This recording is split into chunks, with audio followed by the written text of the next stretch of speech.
Hi, welcome to Movies Juice. Today I am going to explain a Japanese psychological short thriller film called Chess. In the opening scene, the world chess champion Akira Kato is playing a match of chess against a computer called the Super Blue at the special chess exhibition. While Akira's brain can only calculate 3 moves in a second, Super Blue can calculate up to 200 million moves per second. The chances of Akira's winning seem low, but if he loses, he will be the first player in history to lose to a computer. As the intense game continues, he is visibly struggling. At last, he drops his king, accepting his defeat. The room goes silent and no one can believe that the world's most talented chess player, who has never lost a single match, just lost to a computer. Akira sits with his head down, not being able to process what just happened. The host mocks him as the audience laughs and reporters click pictures of a humiliated former, grand world champion. Akira bangs the chessboard in anger, breaking it in half. Story: 3 years have passed since the incident. After the last match, Akira has stopped playing chess and no one has seen him ever since. The following scene shows us many homeless people sitting on the side of the road on a cold morning. One of them is Akira, who has spent all his money on alcohol and gambling and is now living in the streets. A fancy car stops by them and 2 men in black suits step out of it. They forcefully pick up Akira and drive him away. He is taken to a mansion where he is welcomed by a wealthy old man. The man reveals that he knows who Akira is, which is surprising chess considering he has changed his name and identity entirely. When Akira inquires about who he is, the man says it isn't important. He simply wants to play a game of chess with Akira. He reveals a chessboard on the table which makes Akira almost puke.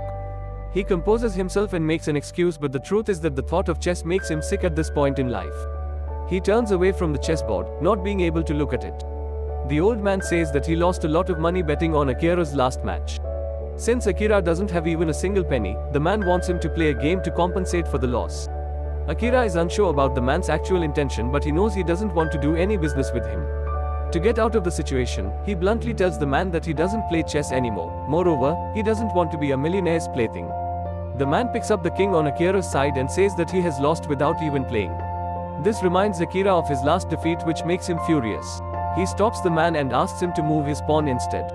Satisfied that he has finally persuaded Akira, the old man plays his move. However, Akira refuses to turn towards the chessboard or touch the pieces. Without even looking, he tells the man to move all of his pieces, confident that he will win the game anyway. We notice that the old man is wearing an earpiece and talking to someone while playing. Akira walks to the window where he sees a group of men downstairs wearing white and black clothes, and facing each other. The pattern they are standing in is exactly the same as the pattern on the chessboard right now. As the old man kills one of his pawns in the game, the man who was in the pawn's place is stabbed and killed. Akira freezes in shock at what he just witnessed. He asks the man if this is some kind of joke. The man says that the pawns are mere soldiers, so he shouldn't be sad about one's death. Akira runs downstairs to check the dead person for himself and finds him on the ground while the other players stand still in their places. He takes the knife out of the man's body and sees that he is still alive. Even on the verge of death, the man smiles and asks Akira what his next move is. After the man takes his last breath, the players around him walk away, leaving Akira with a knife and a dead body in the middle of the street. A woman sees him in the position and assumes that he killed the person. Akira freaks out and retreats, stating that it wasn't him. In the following scene, he is at his former doctor, Seiichi Tamada's office. The doctor is surprised to see him after so many years. He and Akira's wife Kumi Kato have been looking for Akira for the past 3 years. A flashback from 3 years ago shows us that after losing the game with Super Blue, Akira had lost the will to live. He used to get nightmares of chess pieces trying to kill him. The nightmares turned into hallucinations which made his health even worse. He had always compared his life to a game of chess and his wife was his queen. So, when he lost the match, he left his queen, believing he didn't deserve her anymore. Akira tells the doctor about the incident earlier and says he might be in need of a psychiatrist. The doctor assumes he dreamt of the guy being killed, but Akira insists what he saw was in fact real. The doctor asks him to go home and rest because his mind is still fragile. Following that, a printer at the doctor's cabin prints out a paper on its own. The paper says, "What is your next move?" Akira realizes that the match of chess he started that morning is still going on. He shouts that he wants his pawn moved to the e3 position. Then, the doctor opens a book to see its pages have turned into a chessboard. The printer prints another paper that says in the next move, the old man's queen kills Akira's knight. The knight just so happens to be Dr. Tomoe. He vomits blood and dies instantly. Akira is left shocked when he sees a picture of the doctor riding a horse on the wall, meaning the doctor was his knight. The cup he was drinking from earlier also has a chessboard pattern, so Akira assumes the coffee was drugged. A nurse watches them through the door but doesn't do anything to save the doctor. She walks in only after he is dead and asks Akira what his next move is. Akira runs outside, trembling in fear when he comes across a little kid holding a drawing with the current format of the chessboard. It is clear that he is also involved in the game when he asks Akira the same question. Akira answers that he wants to move the king to the e2 position. The kid tells him that the king will end up dead, making Akira run in the other direction. He gets a vision of people who have died because of the game and starts hallucinating chess pieces trying to kill him. As he runs away, he reaches a parking lot where the cars have been parked in the format of the chessboard. Unknown to this, he gets in the car that is supposed to be the bishop and tries to start it. However, similar to a bishop in chess, the car only moves diagonally. He leaves that car alone and gets on the one that denotes the rook. The car doesn't start because it is the opponent's turn to play. The rook from the other side crashes into his car, killing his rook. Following that, Akira goes to his old house only to see that it is on sale.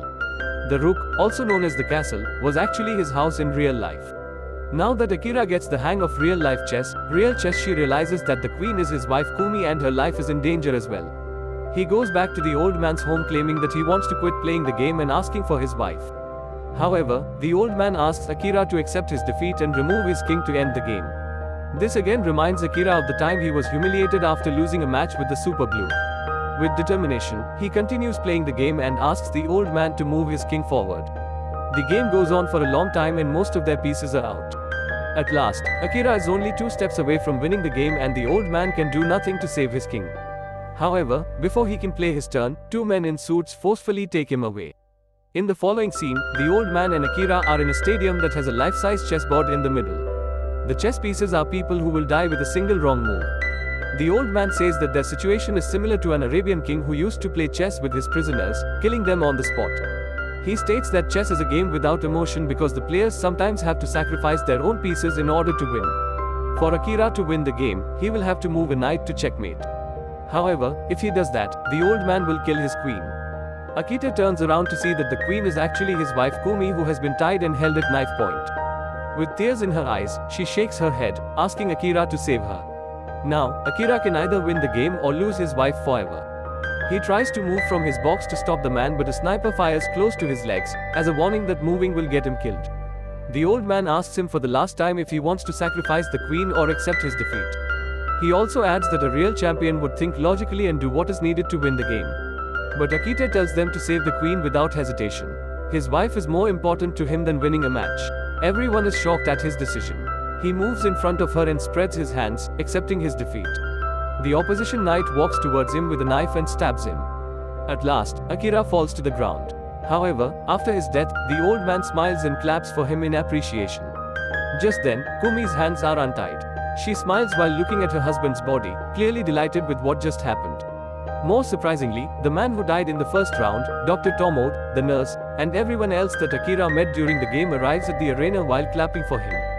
Then, Akira gets up from the floor, confused as to why he isn't feeling any pain. It turns out that the knife he was stabbed with was fake. It is then revealed that the game was a trick to get Akira out of his depressive episode and make him play chess again. He had been in a worse mental condition since losing the last match with Super Blue. So, to help him get better, the doctor with Kumi and the old man orchestrated the entire game as a part of shock therapy. The old man is actually the inventor of Super Blue. He wasn't happy that his creation had made a great chess player like Akira stop playing. So to make up for his mistake, he organized and funded the game. This entire time, Akira was playing with Super Blue who had been passing answers to the old man through his earpiece. The man reveals that the computer couldn't comprehend Akira's self-sacrificing move, because of which it has malfunctioned. Meaning, that he has finally won a game against the Super Blue. The movie ends as Akira and his wife hug, while everyone else claps for them. Subscribe for more videos like this, turn on the notification, and leave a like to help the channel out. Thank you for watching.